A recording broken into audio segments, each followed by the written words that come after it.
A racist cop orders his K-9 to attack an elderly black man, only for the dog to shock everyone with what it does instead. What follows is a powerful story of identity, injustice, and unexpected courage. But the biggest surprise? This old man was no ordinary civilian. He was a war hero. Watch this emotional, true-to-life story unfold as a veteran's past brings a town to its knees and exposes a dark underbelly of racial bias in America.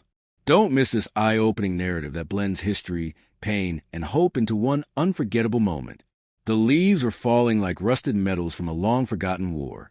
The gentle hum of autumn swept through Hollow Creek Park, where old Samuel Sam Bryant walked his daily path, his cane rhythmically tapping against the pavement. At 78, Sam wasn't quick anymore, but each step still held pride. His body bore the scars of time and a battle. He had once been a soldier, a respected Green Beret who'd served in Vietnam and survived the jungles when most hadn't. But Hollow Creek, a sleepy Georgia town with a bitter taste of history, hadn't remembered his service. Not really. Especially not Officer Rick Langley, the man who thought Sam's skin color made him dangerous.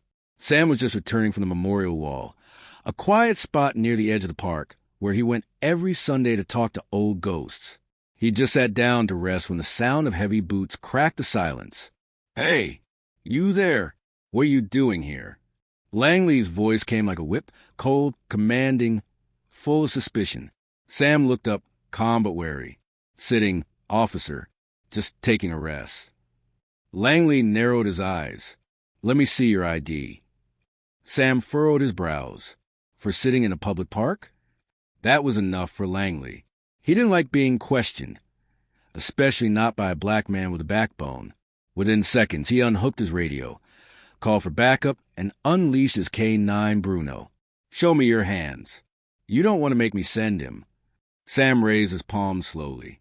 "Son, I'm not a threat. I'm just an old man resting my bones." But Langley didn't hear that, or didn't want to. Bruno, get him. But what happened next wasn't what anyone expected. Bruno, a hulking German shepherd trained for aggression, bolted, then stopped. Just feet from Sam. He tilted his head, whimpered, and slowly approached the old man. He didn't growl. He didn't bark. He sat down, nudged Sam's hand, and licked it.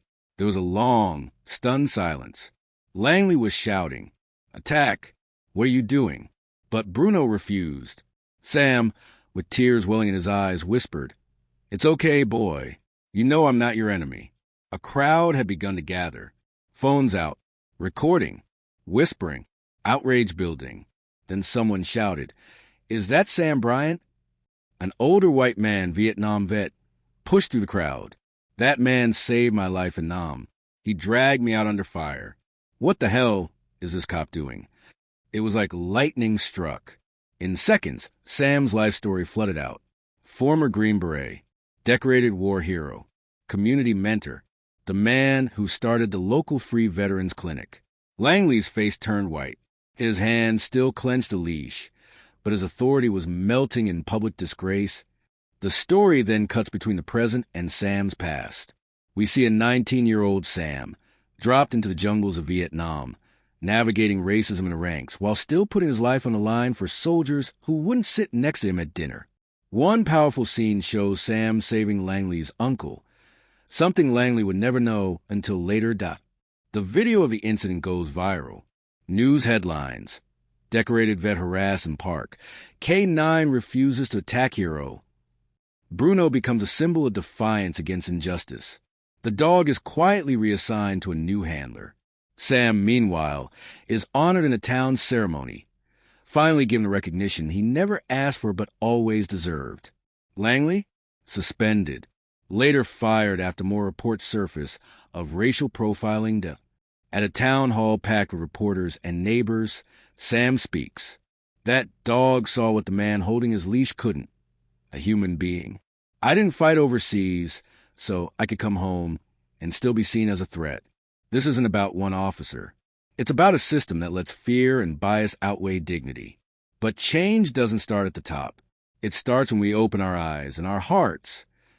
Back in the park, Sam walks again, slower than before, but surrounded by respect.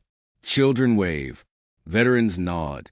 A bronze bench is erected near the memorial wall, etched with his name, a place of rest. Finally, with honor, if this story moved you, hit that like button, subscribe for more powerful narratives, and turn on the notification bell so you never miss a truth that needs telling.